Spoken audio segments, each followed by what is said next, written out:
আসসালামু আলাইকুম। আজকে তৈরি করে দেখাবো বাচ্চাদের খুবই পছন্দের একটি নাস্তা, চিকেন নাগেট। নাগেট তৈরি করার জন্য এখানে একটি বাটিতে নিয়ে নিচ্ছি 1 কাপ চিকেন।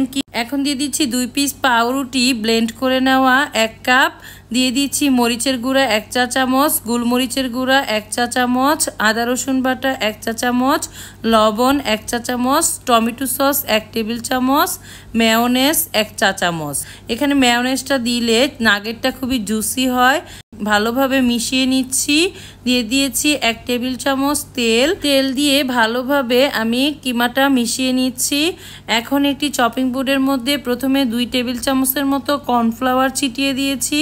তারপর আমি যে মিশ্রণটা তৈরি করেছিলাম সেটা নিয়ে হাত দিয়ে চেপে চেপে একটি বেলুনের সাহায্যে একরকম করে বেলে নিয়েছি। এখন একটি চাকুর সাহায্যে আমি চারপাশ কেটে নিয়েছি। কেটে এখন মাঝখান দিয়ে 2 বার কেটে একটা শেপ দিয়ে নিচ্ছি। কেউ চাইলে নাগেট কাটার শেপ দিয়েও কেটে নিতে পারেন। এভাবে আমি চাকুর সাহায্যে সবগুলো কেটে নেব। তারপর যে সাইডগুলো কেটেছিলাম ওগুলো দিয়ে আবার বেলে আবার এভাবে স্কোয়ার করে কেটে নেব। আমার সবগুলো কাটা হয়ে গিয়েছে। এখন একটি বাটিতে দিয়ে দিচ্ছি একটি ডিম ও হাফ চা চামচ কর্নফ্লাওয়ার।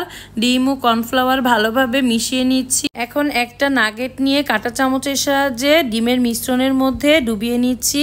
তারপর উঠিয়ে দিয়ে দিচ্ছি সরাসরি ব্রেড ক্রামের মধ্যে। এখন নাগেটটার মধ্যে ব্রেড ক্রাম হাত দিয়ে লাগিয়ে নিচ্ছি। এভাবে আমি সবগুলো নাগেট ব্রেড ক্রামে গড়িয়ে নিয়েছি। এই অবস্থায় 1 মাসের মতো ফ্রিজে নাগেটগুলো ভালো থাকবে। যখন গোল্ডেন কালার হয়ে আসবে তখন আমি নাগেটগুলো নামিয়ে নেব। নাগেটগুলো মিডিয়াম আঁচে ভাজতে হবে কারণ কিমাটা কাঁচা ছিল। আমার নাগেটগুলো কত সুন্দর ফুলে উঠেছে। এখন আমি নামিয়ে নিচ্ছি। গরম গরম টমেটো সসের সাথে খেতে খুবই মজা। এভাবে নাগেট বানিয়ে ফ্রোজেন করে রাখলে ঝটপট বাচ্চাদের স্কুলের টিফিনে কিংবা বিকেলের নাস্তায় ভেজে দেওয়া যায়। আল্লাহ হাফেজ।